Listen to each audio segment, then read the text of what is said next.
koyganlar turganlar? Ekiden söylüyor anda.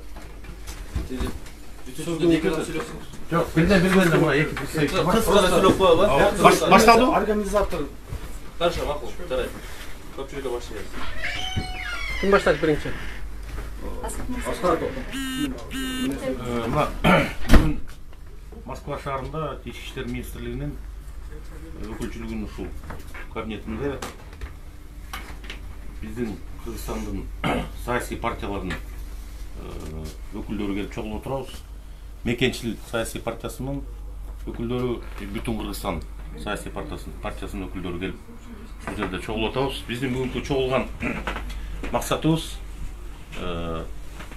mына акыркы күндөрү соц тармакта ар кандай туура эмес көрүнүштөр болуп атат. Ушул саясаттын аркасы менен бир эл ушул алыста жүргөн эл бири-бирин туура эмес ар кандай комментарий болуп атат, туура эмес чакырыктар болуп атат. Биз ошону бүгүн мына эки тарапты чакырып жанатан бери мына бир жарым сааттан бери сүйлөшүп отурдук ушул жерде. Азыр абдан жакшы бир чечимге келдик. Мына эки тараптын тең активисттери келишти. Жанатан бери бир жарым сааттан бери сүйлөшүп, бирок жакшы бир чечимге келдик. Мындан ары ынтымакта биргелешип, ушул жерде бир ынтымакта бололу деген чечимге келдик буюрса. Биз дагы чыгып кетет элек. Мына азыр учурдан пайдаланып, ушул соц тармак аркылуу кайрылып кетет элек. Бул күндөрдө бүтөт. Бүгүндөрдө өтөт. Саясат, выбор, шайлоо дегендин баары өтөт. Биз бирок адам бойдон калышыбыз керек. Ар ким тандаган тандоосун сыйлашыбыз керек. Эки-экиден мына алыс жерде жүргөндө ушул туура эмес көрүнүш ушинтип экиге бөлүнүп алып, эки тарап болуп ушинтип туура эмес иштер болгон. Ошон үчүн баарыңыздардан суранып кетет элек мына учурдан пайдаланып. Москвада алыста жүргөн мекендештерибизде эч кандай мындан ары вопрос болбойт деген чечимге келдик. Анда мына азыр ушул эки тараптын өкүлдөрү да бир сүйлөп койсун. Өзүңөр таанышыңыз. Ассаламу алейкум, урматтуу мекендештер, урматтуу жердештер.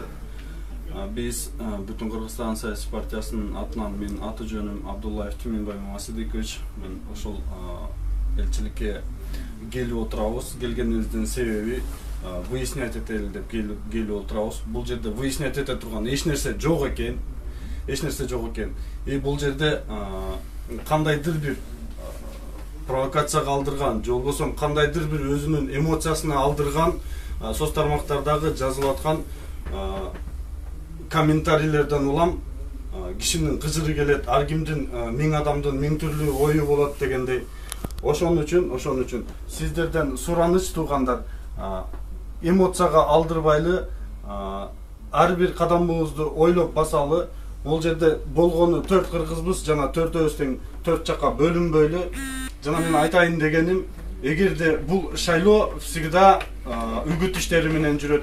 Всегда ким кайсыл эмени лидерди колдосо, жана ошол лидердин артыкчылыктарын, ким кайсы лидерди колдосо, ошол колдогон лидерлерин бирөөнүн колдоосун, выборун сыйлоо билели. Андан кийин айта кетчү нерсем, ар кандай эмелер болот, үгүт иштери болот.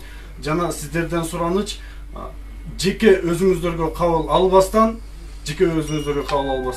мындай көңүл сыртында мындай калыстык сөз менен токтоолук түрдө чечим чыгарып, жана өзүңүздөрдүн реакцияңыздарды ошого жараша берүүңүздөрдү суранабыз.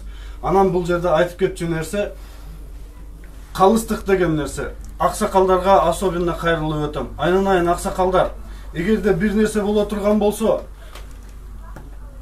бир жактуу эме кылбастан аксакалдарга только калыстык гана жарашат. Бир тараптуу эмес. Ошондуктан сиздерден сураныч, мындай жаштар, ладно, биз бир аз эмоция менен келишибиз мүмкүн, бирок аксакалдар всегда жаштарды тизгинин тартып туруу сиздердин колуңуздарда.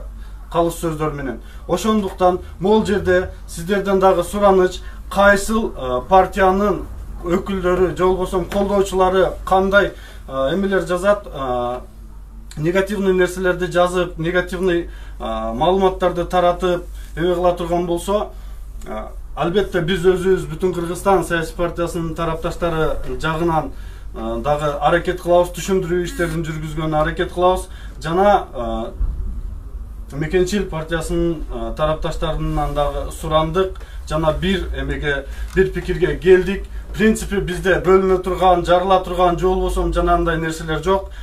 Буга чейинки болуп өткөн нерселердин бардыгын китептерди, дептерлерди жаптык. Жаңы барактан ошол алдыдагы президенттик шайлоого ким кайсы лидерди колдосо, ошол лидердин өзгөчөлүктөрү менен алдыга сүрөп чыгуубузду, ошол чыгуубузга, сүрөбүзгө, барыбызга ийгиликтер каалайбыз. Рахмат. Ассаламу алейкум, жакшы көрүүчүлөр.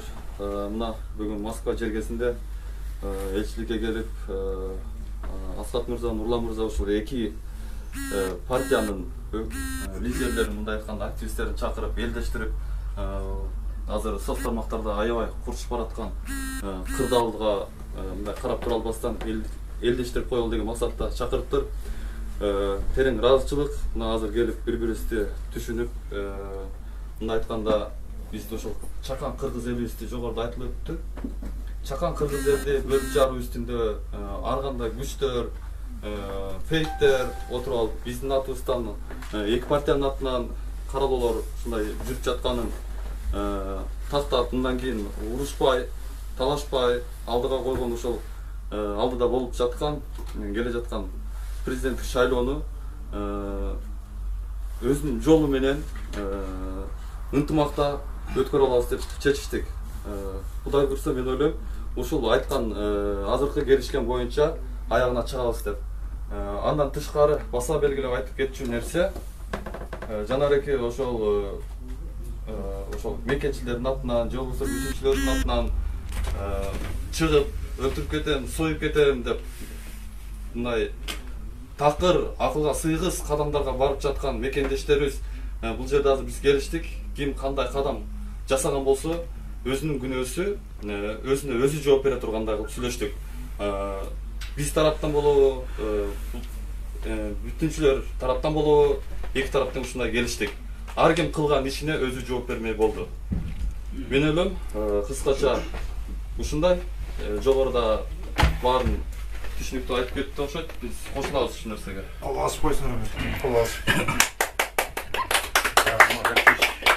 Урматтуу мекендештер, мына дагы бир жолу рахмат, биздин ушул чыгганыбызга келип, ушул жерден жакшы иш болду деп ойлойм бүгүн.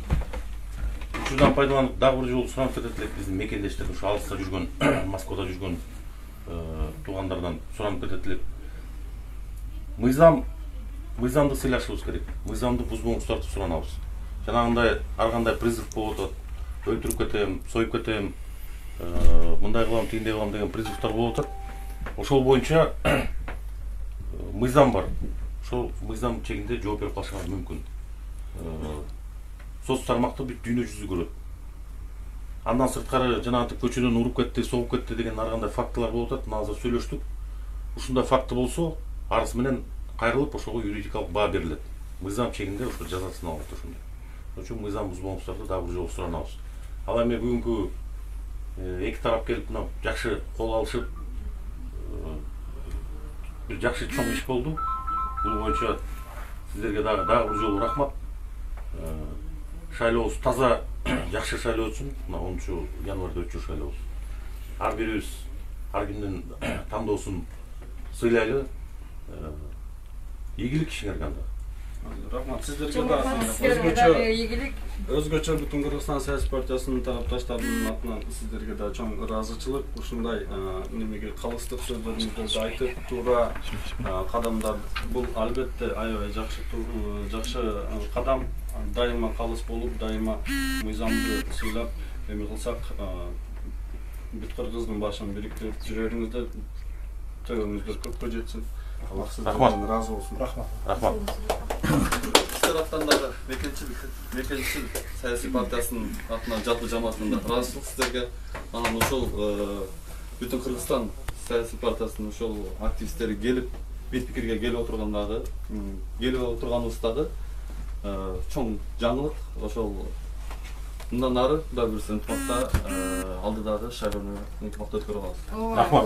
Кошумча Силерден үлгү алып, Кыргызстандагы дагы жанагы саясий партиялардын тарапташтары ынтымакка келип, бири-бирин урушуп талашпай, бири-биринин жанагындай маскаралаган сөздөрдү айтпай, кыргыз эли бир уч болуп ынтымакка келсин. Рахмат эже.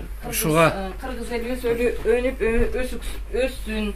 Эң алдыдагы мамлекет болсун. Рахмат айтыңыз.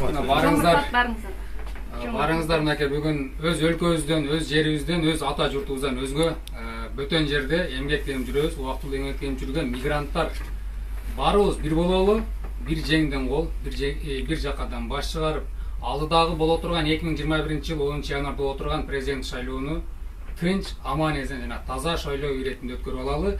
Жана ошондой эле азыркы кандидаттардын эң алдыңкы саптарында бараткан, жана ошондой эле ал инсандардын электораты күчтүү кандидаттардын колдоочуларына, жалпы Кыргызстанга жана ошол Россия жергесинде өзгө журтта жүргөн жарандарыбызга кайрылат болчумун. Колдойлу, кубаттайлы, ыйма менен, дил менен, чыныгы инсандык намыс менен колдойлу.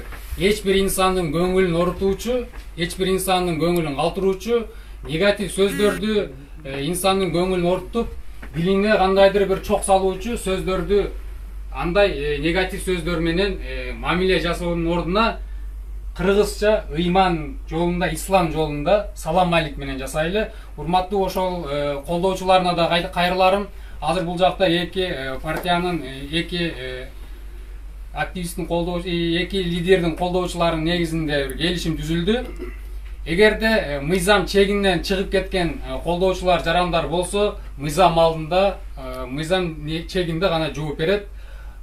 Эч кандай уруш талашсыз шайлоодо аман эсен өткөрүп алалы. Барыңарга рахмат. Рахмат. Болдан да ушу менен биздин чогулушубуз бүттү. Рахмат кетип бергениңерге. Рахмат. Мындан чыгып алып бир жерге барып чай ичкиле. Чогуу.